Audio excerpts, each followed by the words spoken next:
tale of 48 hours, right? Like, come out on Sunday and just play really high-level baseball really all weekend. And tonight was about as polar opposite of that as we could get. You know, it kind of started in the top of the first, and, you know, they were just dribbling balls in the infield, and we couldn't make routine plays, and kind of gift wrapped 2 runs to start the game. Now, we answered really well there in the second, or in the bottom of the first with the 2 homers, but man, we could not figure out their bullpen. And, you know, I think I'll have to go back and watch a video. It felt like we swung at a lot of balls tonight. You know, we'd get to good counts and swing at a ball, or get to good counts and get beat by a heater and fastball counts. Just stuff that we didn't do this weekend. But, you know, that's what I told them. I said, man, that's college baseball. Is you're going to get the best version of every team that comes in here, particularly the other in-state teams. You know, and some of their guys in the bullpen, like, you look at the report on them, they don't command the strike zone very well, but they commanded it better tonight. And we just did not do a good enough job. Really, I thought Austin Morris was awesome. I thought Ammo was kind of the highlight of the night. I thought he was outstanding. You know, but I thought we get for 3 of those 5 runs, you know, 2 in the first and another on a rogue slider. We have nobody on and 2 outs, and it turns into a 2 spot there in the 5th. So just, it had nothing to do. Last Tuesday, I was really frustrated with our effort. I was frustrated with the focus. I felt like we were checked out. The dugout was really checked out. That wasn't the case tonight. The dugout was good. They were hooked in. They were trying to pull something out of the guys. We just, for whatever reason, we did not show up offensively, and we were not good enough in the batter's box tonight. I think we had, outside of the home run in the first, we had 1 leadoff guy on, and that was a dribbler that, truth be told, they probably should make the play on, you know. So when you do that, you get beat, and I think that's when you strip it down and take emotion out of it, when you gift wrap 3 runs to the opponent and you don't control the strike zone and you don't have a good plan offensively, or you don't run off a good plan offensively. You know, that's a recipe to get beat at home. Yeah, Coach, this UAB team is a team that you guys struggled with back in February as well. Y'all ended up winning that one.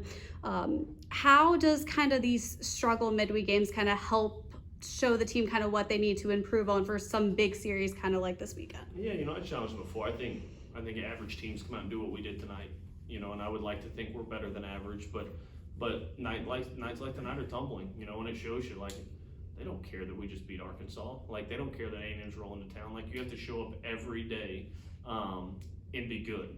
I don't think it was a lack of effort. We just weren't good, you know, and I think that's the reality of it. So, you know, I think you're going to get everybody's best effort, especially those in-state schools, whether it be Samford or UAB, Troy. Man, you're gonna get their best effort, and guys that don't maybe command the strike zone are going to command the strike zone better. Guys do that, but you know, Clack came in, and I don't know how many innings he went against us. He went 3 on 1 hit, and that dude threw probably 90% fastballs. You know, we saw Hagen Smith this weekend throwing 98 from the left side. We couldn't figure him out, and he was 91, 92. Now, he had some funk to him, and he cut some and sunk some. But I thought we just left the zone on him way too much. So, yeah, just a really frustrating day at the plate for us. But you know, if we just, even as ugly as it was, if we played defense, even, you know, in the first inning, and you know, don't have that rogue wild pitch, we're sitting 2-2 in the 9th, and you got a chance there, you know. But all in all, just not good enough tonight. Coach, what's the adjustment? And there's a very short layoff, obviously, with the game on Thursday instead of Friday. What are the guys going to do in order to get ready for that on kind of shorter rest? Yeah, you know, you didn't. I just think it's how you prepare too, you know, and their mindset going against Hagen Smith was super locked in. Their mindset against Mason Molina was super locked in. Their mindset against Brady Taggart was super hooked in and focused. And you know, I think the challenge is sometimes, like, you start to think you're pretty good. You know, you start thinking, I don't know if that was the case tonight. Like, sometimes you're just not good, and that's why baseball's hard. Like, I get in and hit with our guys sometimes to remind myself that hitting a baseball is hard. Just like pitchers aren't trying to throw balls, hitters are not trying to swing at balls. But the reality is, for whatever reason, we either weren't seeing it tonight, we were not maybe as prepared coming in tonight. I don't know what it might have been, but we'll go back and watch a video and have a good day of practice tomorrow. These kids responded every time, man. Like, these guys, you know, I sent them the thing this morning. You know, I said good times. That poem, right? And I'm gonna mess it up today, but like like the tough times make strong men.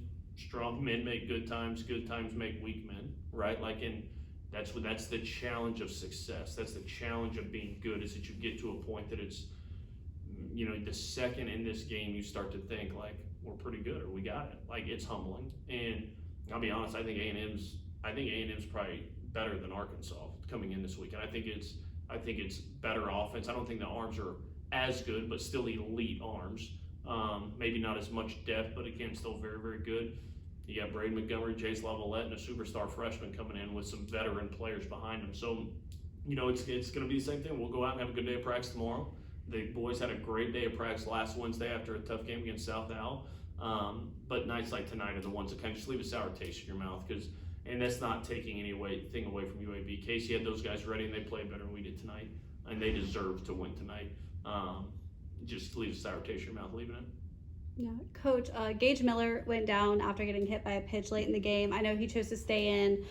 How did those last couple innings go for him, and do you think maybe that hit could maybe impact his availability for this weekend? I hope not. I mean, when he was down on the ground, I'll be honest, I was a little nervous about it. Just caught him just kind of in the high ankle, just right below the kind of the leg guard that he wears.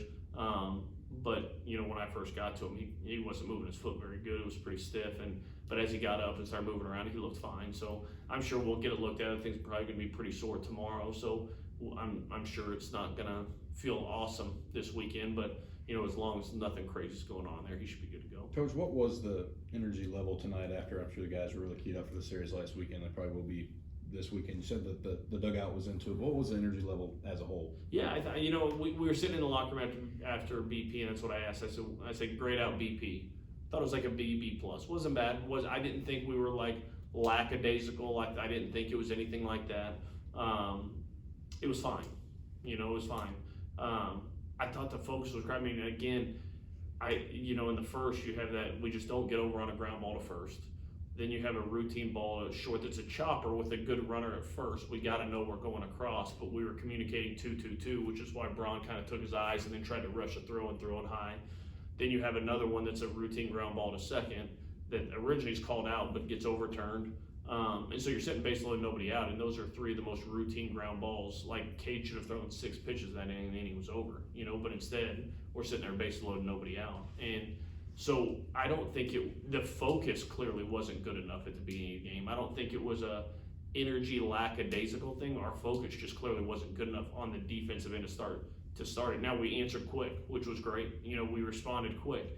But as soon as they went to the bullpen, they just stymied us all day, and they ran out of stuff. I mean, we're not talking, those guys aren't throwing the ball 83 miles an hour. I mean, it's 90-93, 90-94. You're bringing a low slot righty. It sprays the ball most of the year and comes in and is pounding the strike zone with a good slider, and that's what you're going to get, like I said, against those teams. But I thought their energy level was fine. Our execution was just poor.